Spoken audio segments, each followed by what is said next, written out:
Sometimes when we look at where Blue Man Group has gone, with shows around the country and now one of the most successful shows in Las Vegas, we just sort of scratch our heads when we think especially about how we started.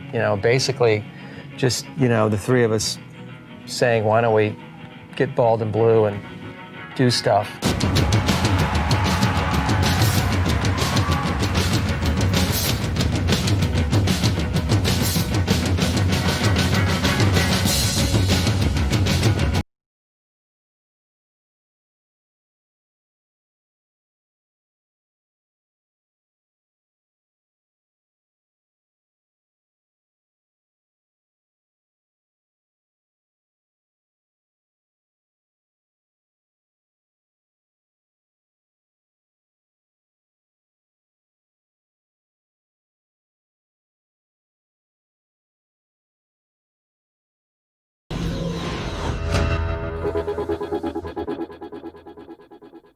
Blue Man Group, take one. Take two. I think one of the very first things we did, in my memory, was take all the furniture in their living room and chuck it out the window so we could have a place to build things. That's right. And one of the second things we did was build some drums. I think we just instinctively knew that we needed some drums. That was just a feeling that we had.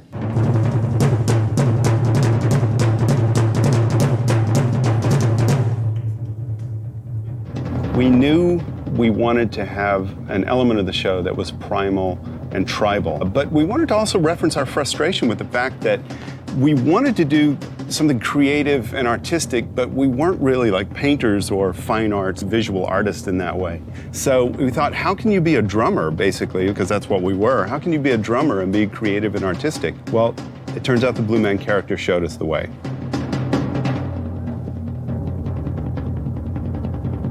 We were inspired by painters like Jackson Pollock, who used paint in an abstract way to express their inner emotional states.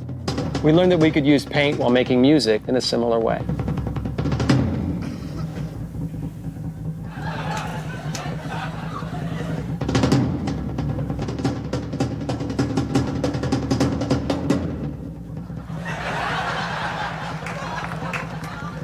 We also learned that you could make up for a lack of talent by being funny. The paint drumming piece helped us establish an aesthetic, which is primal, musical, comedic, visually vivid combination that's a little bit unusual.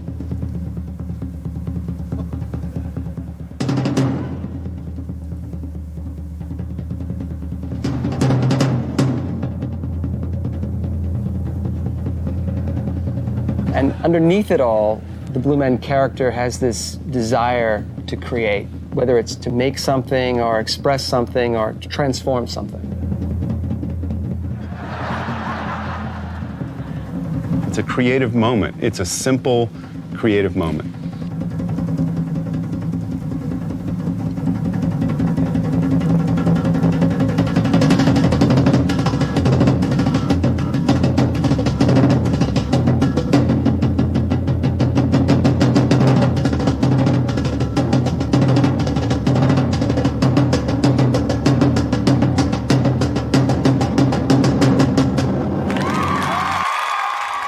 We also look back at the early 20th century, the vaudeville players, for inspiration. We felt that we needed to turn to the vaudevillians to see what they did because, like us, they didn't have a plot. It's a variety show, really. For us, the variety came from growing up with a lot of different interests, never really being good at any one thing. We're using music, comedy, visuals, science, mixing it all together. So that's how we created this variety show.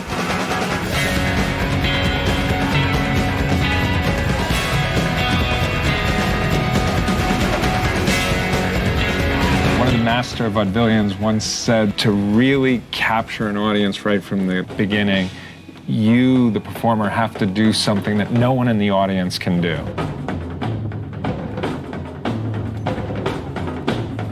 Back in the day, that was either juggling, sword swallowing, spinning plates, fire. We didn't have anywhere near the talent to do any of that kind of stuff.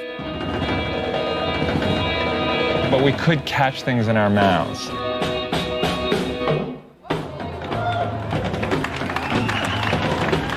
a lot of people can't catch things in their mouths from great distances at high speeds. And that's where we kind of come up with the gumballs and the marshmallows.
Tried to mix a lot of the interests that we had together, like not only the vaudeville stuff, but our interest in technology. I think we also were fans of the science museums, the science fairs, the Exploratorium in San Francisco, places where you can go and interact in the scientific environment. And we wanted to have a part of the aesthetic of the show to be like a whacked out science fair. For example, we bought these very simple LED signs, you know, like in front of a hardware store.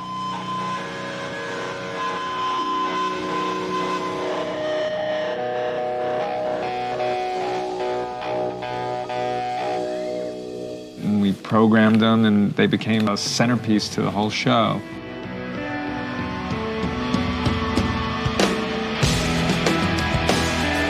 We use the LED signs as big drum mallets, basically.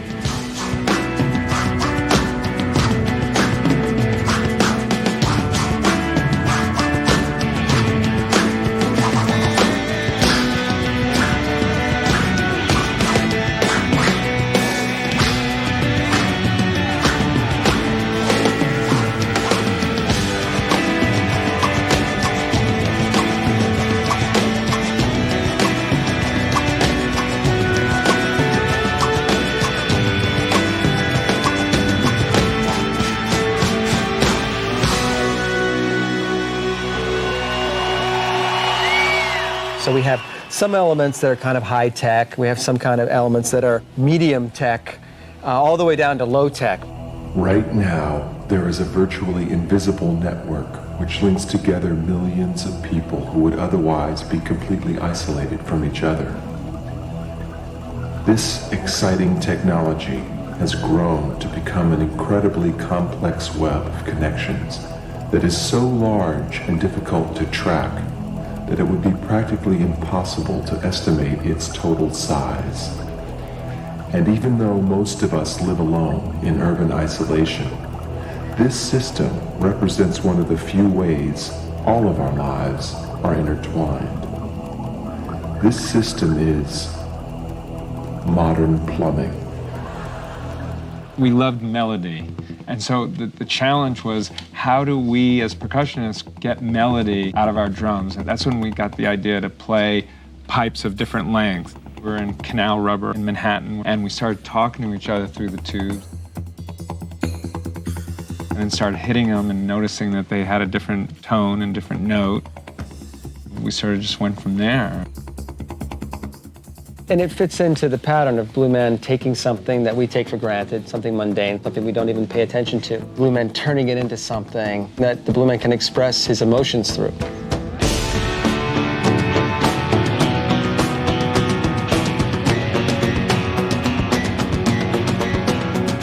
And it fits into the kind of idea of it being tribal too, because I think people have been playing bamboo sticks, hollow bamboo, about that same size for thousands of years. So it's got this interesting combination of being sort of an ancient feeling instrument and a modern technology at the same time.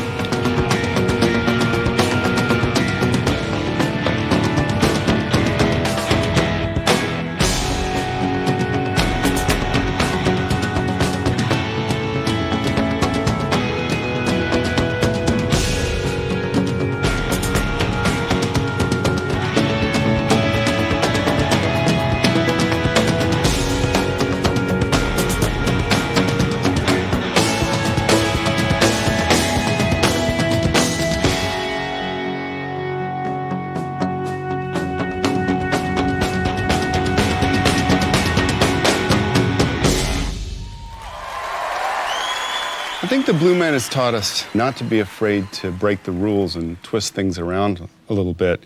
It's fun to kind of find creativity in these weird places, whether it's catching marshmallows and gumballs or making music out of plumbing pipes or making music out of breakfast cereal.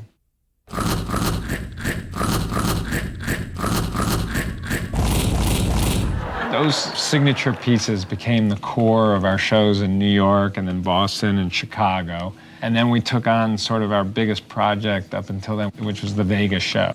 We wanted to take advantage of the fact that people go to Vegas to get away from the everyday. They want to have their mind blown. So we thought, how can we make a really big, mind-blowing experience? We thought, what better way to do it than to actually recreate the human brain right on the stage and take them inside it.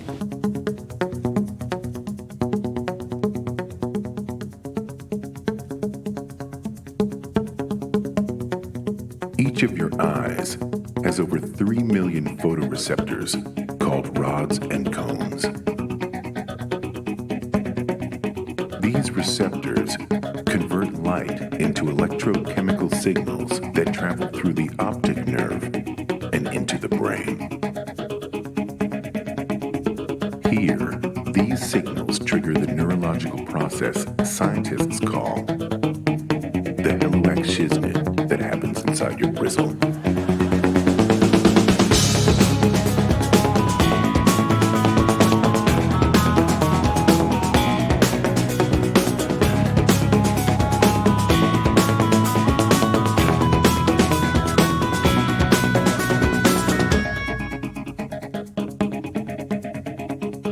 The rods in your eyes specialize in night vision and can function at much lower light levels than cones, but they do not respond to color. This is why we can only see in black and white when we are in the dark. The cones in your eyes, on the other hand, specialize in color and come in 3 types. Those that respond to the color red, those that respond to the color green, and those that respond to the color blue. All of the colors that we experience are the result of these 3 types of cones firing off in different combinations.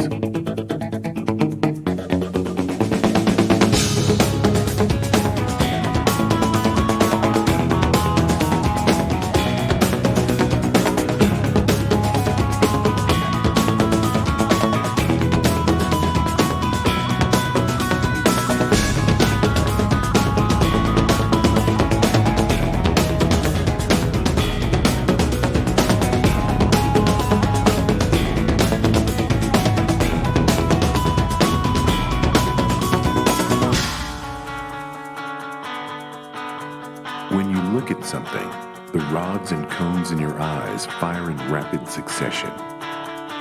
But between each firing, there is a brief resetting period during which your eyes are unable to take in any new information.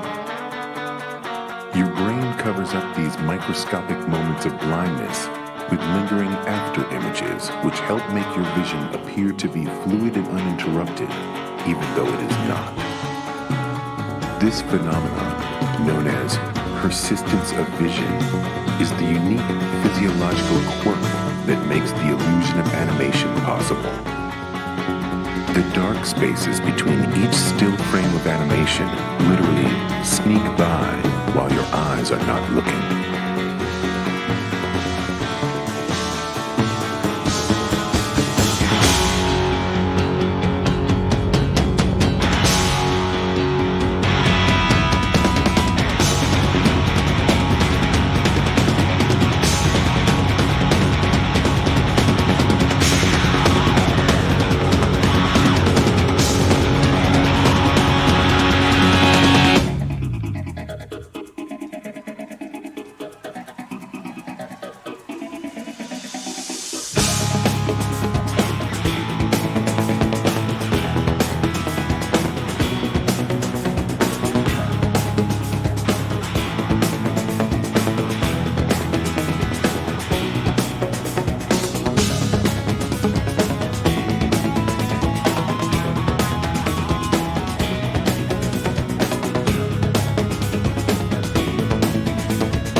The rock tour was a chance to put the Blue Man in a completely different environment. There's a level of excitement that can happen at a rock concert that really doesn't happen anywhere else.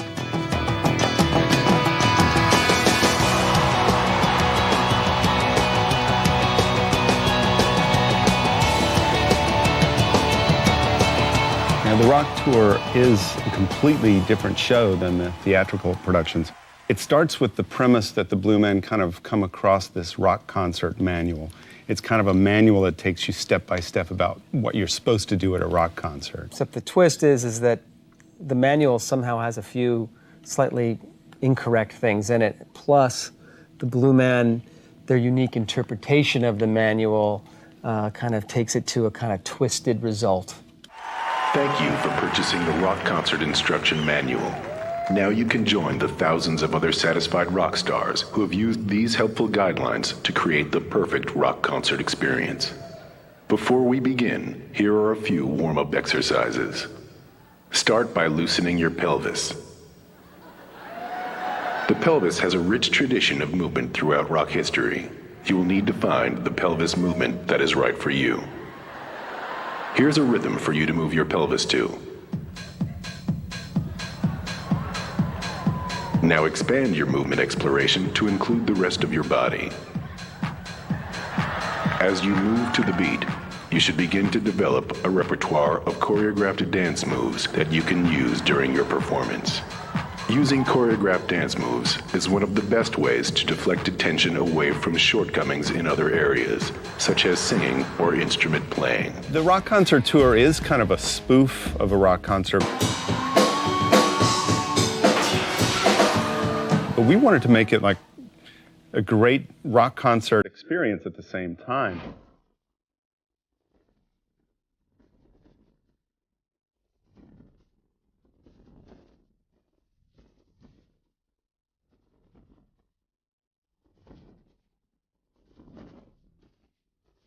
I think we were able to do that with the help of some really incredible musicians.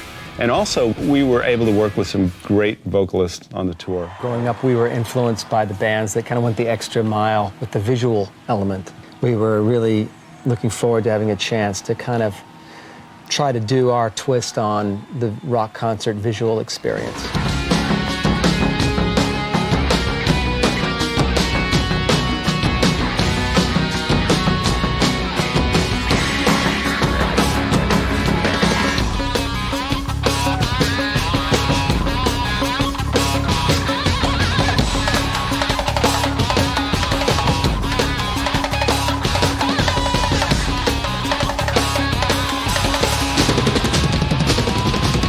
The audience knows that the whole idea of the Blue Man being a rock star is kind of absurd. But at the same time, I think they kind of get carried away and really into it. And by the end of the day, I think they really enjoy playing the adoring audience. So I think it really ends up working out pretty good for everyone involved.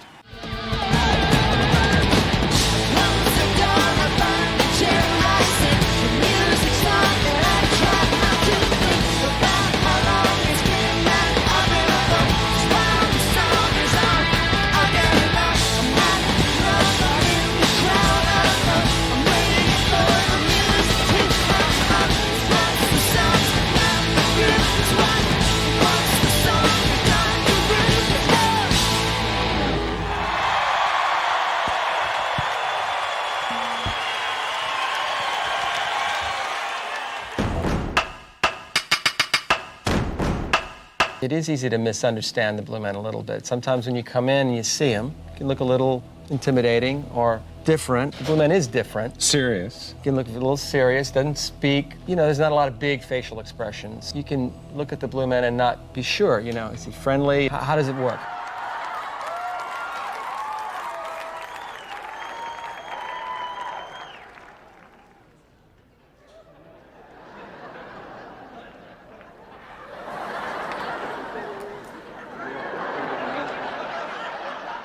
You know, the Blue Man's very respectful of the audience members. I mean, hopefully the whole show is, to the audience's intelligence and to their dignity.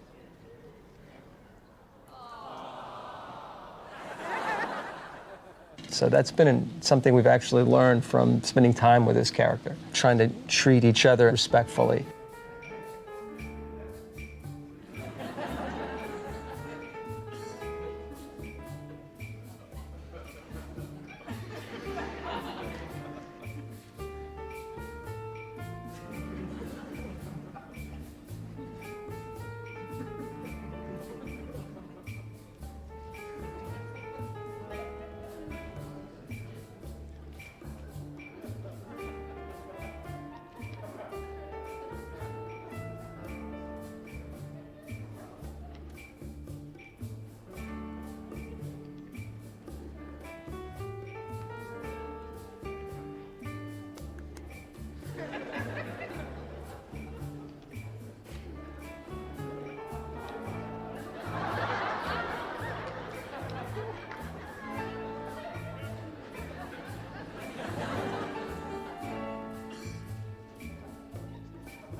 He doesn't really understand our customs or the way we do things, but I think you find that he catches on pretty quickly.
The Blue Man, he reacts a little differently than you and I might because the Blue Man doesn't have ego to get in the way. He's not self-conscious. He's not trying to make an impression.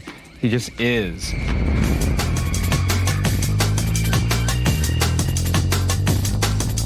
The Blue Man's lack of self-consciousness has been something that's inspired us with our creative process. To try something new, you have to be willing and have the courage to just forge ahead, regardless of whether you feel silly doing it. You have to shed the self-consciousness.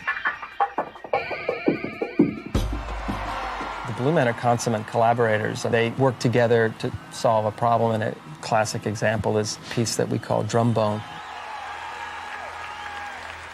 One guy has this large tube, and one guy's got some sticks. Separately, alone, they've got nothing, really. When the large tube and the sticks guy come together, they have a little tune, but it's very limited.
It isn't until they connect the whole thing up in an integrated way that the magic kicks in. And this is a really simple, almost childlike metaphor for the magic of collaboration. When you really finally get three disparate elements and put them together in a way that no one could have predicted before, this thing kicks in. And then suddenly something pops out that no one could have predicted.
Way back when we were first playing around with Blue Man, but we weren't sure if it was going to go anywhere, if we should stick with it. We saw a show on PBS of Bill Moyers interviewing Joseph Campbell, the famed expert at the time on world mythology. Bill Moyers asked Joseph Campbell to sum up what all of the myths were saying, what their underlying message was, and Joseph Campbell responded, "Follow your bliss." We needed to hear that right at that moment.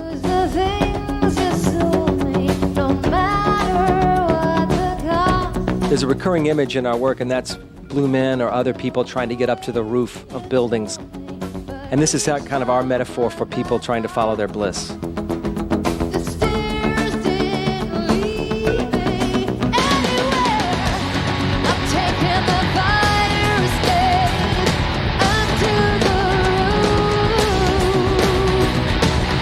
That whole series of interviews had a profound effect on the evolution of Blue Man Group and our partnership and the creation of the material.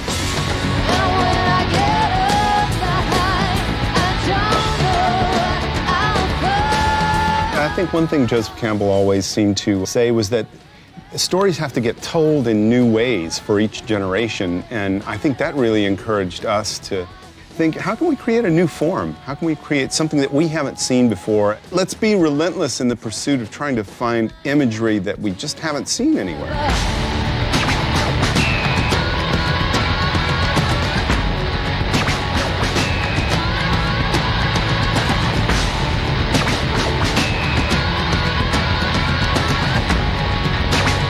We'd like to think that some of that sensibility of following your bliss lives in a general sense in the show. You know, the Blue Men are doing their thing. They look a little different, they look a little silly, maybe, but they're having a great time, and I think that's part of the point. The second album, The Complex, we kind of took a jaunt into the dark side of what it would have been like if we hadn't followed our bliss. You know, what life is like when you don't, and that's why the world in there is kind of bleak. It's gray, and people are wearing masks to kind of signify the mask that they put on over their true selves to fit into whatever situation that they've gotten themselves into. Every morning I put it on. I walk outside and I am gone. Some of the other imagery in The Complex, it's not only in the lyrics, but it's in just the visual approach. There's this bleak kind of world. There's this maze-like office complex that the guy is just running, trying to find his way out of. And it's all kind of this metaphor for somebody who made a choice not to follow their bliss at one time.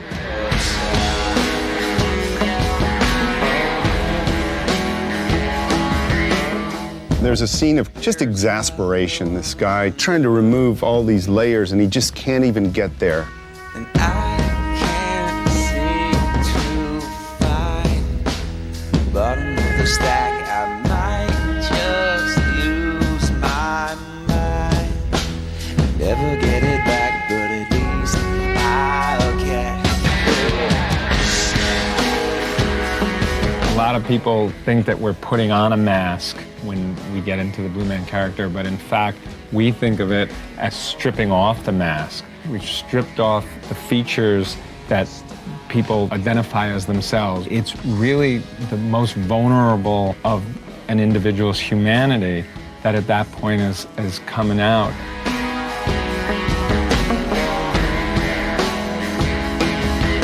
We realized we're kind of getting a little serious a little bit. The tone was, we're getting a little intellectual, so we'd like to make sure that we're not taking ourselves too seriously. Every so often, we do a little something that kind of takes ourselves down a notch or two.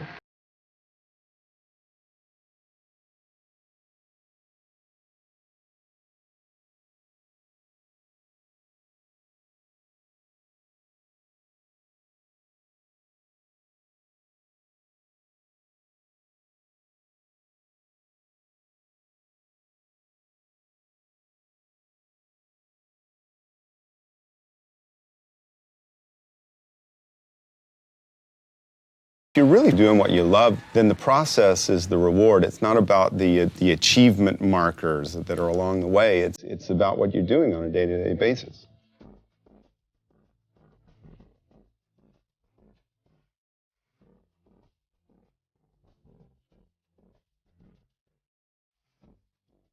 The Blue Man kind of represents the part of all of us that feels like a fish out of water.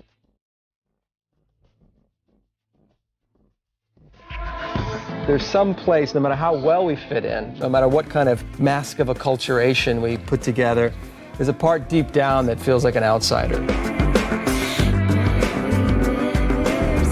Two of the Blue Men can agree on something, and one is the outsider of that group of three. The group of three is the smallest contingent where you can have an outsider. Some of the funniest aspects of the show is when you have these three outsiders, and amongst them, there's an outsider.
It seems like when we're all kids, at one time, like, everybody paints, but somehow we throw away that kind of inspiration in the moment, and we get rid of a bunch of other things too.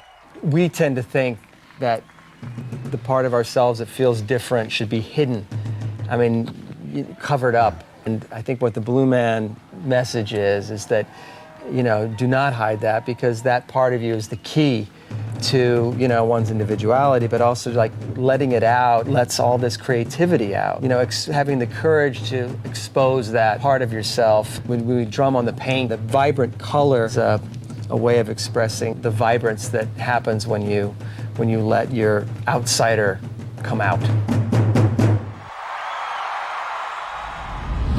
The paper finale in the show is a piece we worked on for years. We wanted to have a really great, spectacular ending, but we also were hoping that we could have something that encapsulates what the whole show is about, what our project and everything that our journey has been about.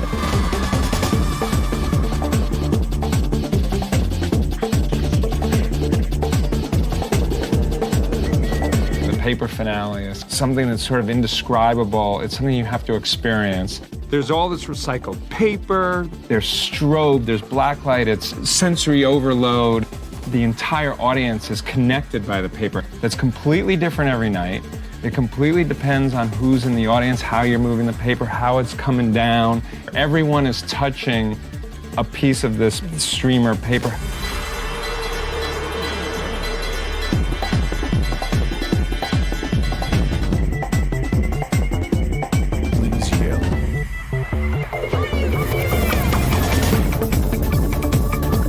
Every night it's different. I think that's the thing that makes it interesting. It's just like everyone's connected in a way that they're not used to at theater.